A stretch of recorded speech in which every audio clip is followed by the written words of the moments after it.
अमृतवाणी आपका हार्दिक स्वागत करती है।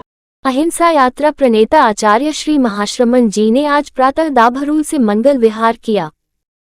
जनमानस को प्रतिबोध प्रदान करते हुए ज्योतिचरण गुरुदेव औरंगाबाद की ओर प्रवर्धमान है। सर्पाकार घुमावों से युक्त हाईवे पर लगभग 9.7 किलोमीटर का विहार कर पूज्य गुरुदेव आडोल गांव में पधारे, जहां स्थानीय जैन समाज के लोगों ने भावभीना स्वागत किया। जिला प्राथमिक शाला में गुरुदेव का प्रवास हुआ। प्रेक्षा प्रणेता आचार्य श्री महाप्रज्ञ जी के 15वें महाप्रयाण दिवस पर गुरुदेव ने फरमाया, आचार्य श्री महाप्रज्ञ जी एक छोटे बच्चे के रूप में छोटे गांव टमकोर जैसे गांव में पैदा हुए और सुना है कि खुले आकाश में ही उनका जन्म हुआ, पैदा हुए तो छोटे बच्चे ही थे। परंतु दो अपेक्षाएं हैं। एक तो भी कि बच्चा कोरा कागज है, कोरी पाटी है, चाऊ जैसा लिख दो।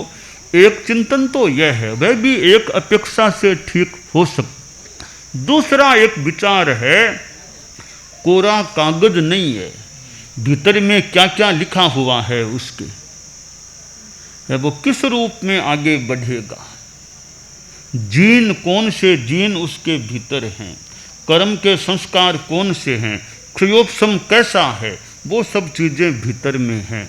उनके आधार पर फिर आदमी के व्यक्तित्व और कर्तृत्व का निर्माण भी हो सकता है।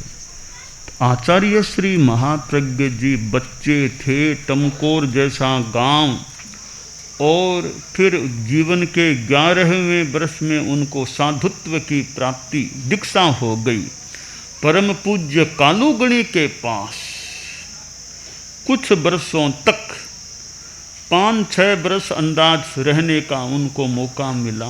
कालूगणी का कृपा प्रसाद भी प्राप्त किया और यों मुनि तुलसी से भी जुड़े हुए। फिर तो आचार्य तुलसी जब बन गए थे मुनि तुलसी विक्रम संवत 1993 में, फिर उनके सानिध्य में उनका विशेषतया रहना हुआ और एक विकास की उनकी यात्रा आगे चली।